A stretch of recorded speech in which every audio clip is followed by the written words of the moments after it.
Hola mis queridos amigos, nuevamente con ustedes, su doctor Maximiliano, un médico que ha trabajado en los Andes, la Amazonía, la costa de Ecuador y también en la Federación de Rusia desde el año 92 al 97, y que hoy día les va a hablar acerca de la responsabilidad histórica de Europa y Norteamérica en la catástrofe ambiental, económica y humanitaria que está viviendo América Latina. Por supuesto, no podemos olvidar que la catástrofe que está viviendo América Latina se origina en la pandemia, que ahora dicen que es por culpa de un laboratorio chino que estaba experimentando con virus, lo cual ha creado una tensa relación entre Estados Unidos y China. Ella señala que no es el laboratorio, sino que, como señala la Organización Mundial de la Salud, se originó en animales silvestres que comenzaron a ser consumidos en los mercados de Wuhan. Estados Unidos quiere llevar la guerra con Rusia a, a una guerra con China, porque sabe que China y Rusia están en este momento aliados y que es necesario culpar de algo a China para ejercer sobre China también un bloqueo económico. Esta situación ha creado una compleja situación mundial de la cual América Latina no está exenta de efectos. Por ejemplo, la subida del precio de los combustibles, el precio de la urea, la producción de alimentos, inclusive grandes mercados como el mercado de Rusia para el banano ecuatoriano, para las flores, están siendo golpeados y con ello también la economía de este país. Desde el comienzo del siglo XVI, estamos hablando desde 1492 en que se descubre América, Europa ha marcado la existencia de América Latina y del continente americano. Inclusive nos ha dejado lenguas europeas como lenguas de comunicación diaria entre los habitantes del continente, algo que no ha pasado, por ejemplo, en otros continentes como Asia y, bueno, en gran parte de Asia, de África, también las lenguas europeas se convirtieron en lo que se llama lengua franca. Además, Europa pues nos trajo nuevas especies, nuevos alimentos, una tecnología, numerosas pestes, y esto ha configurado el orden social en el que vivimos en América Latina. Hoy, América Latina vive una pesadilla. Su sociedad se encuentra en descomposición. Países como El Salvador se han convertido en una cárcel.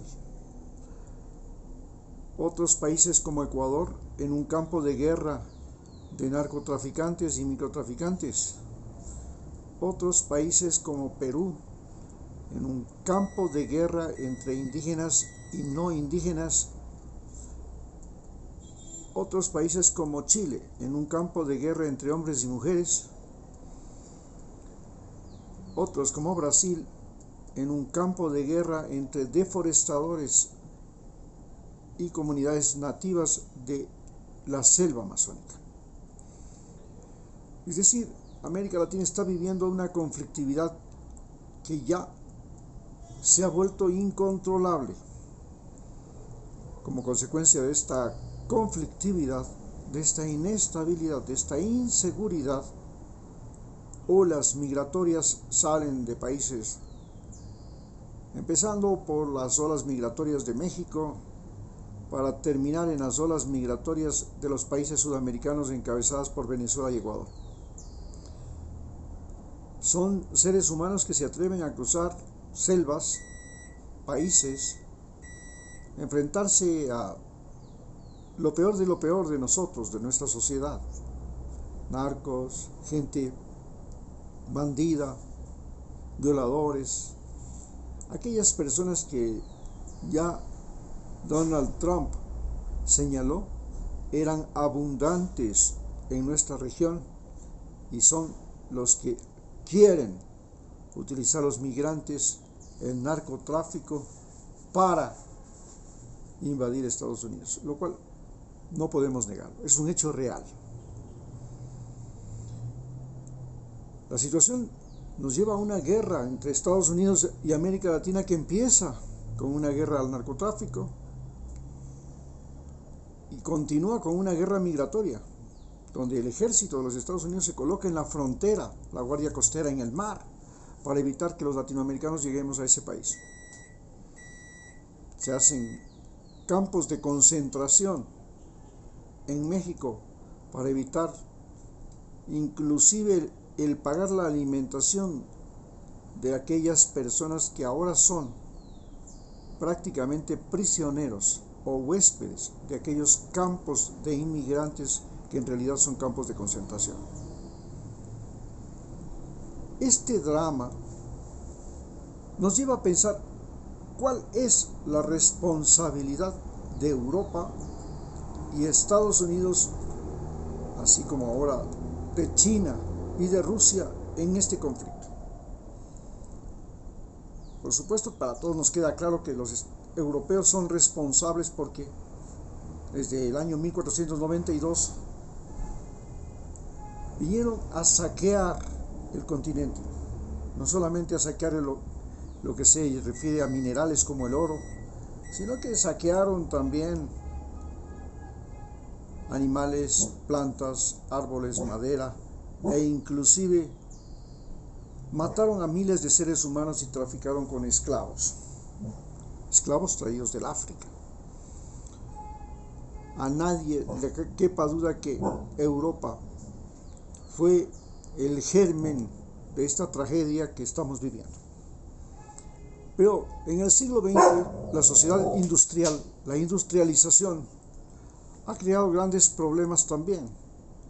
La sobreexplotación de los bosques, la sobreexplotación del mar, la sobreexplotación de la minería.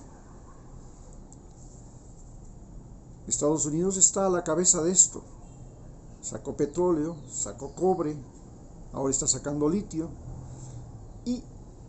las ganancias que esto produjo no fueron repatriadas, no fueron devueltas a los países de donde sacaban esas riquezas,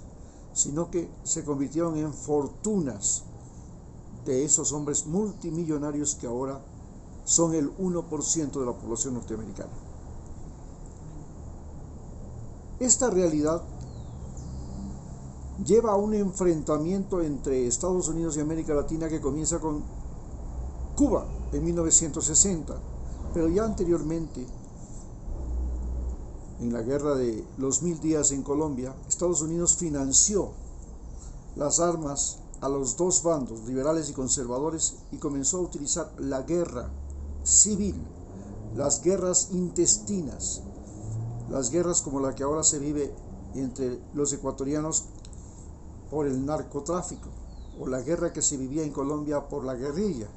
o la guerra que se vivía en Centroamérica por los movimientos revolucionarios, y lo mismo en el Caribe.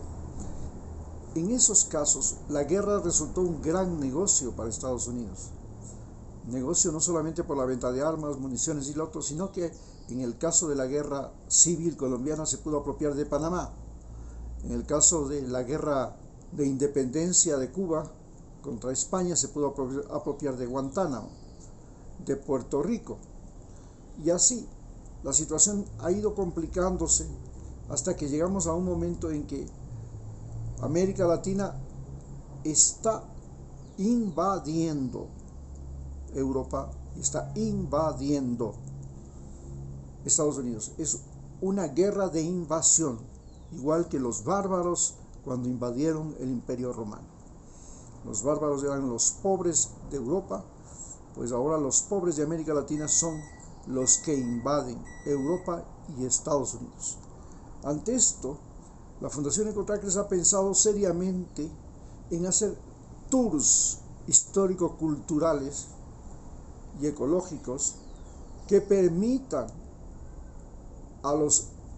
latinoamericanos y a los europeos y norteamericanos y australianos, los de los países desarrollados especialmente, que tienen nuestras mismas lenguas latinas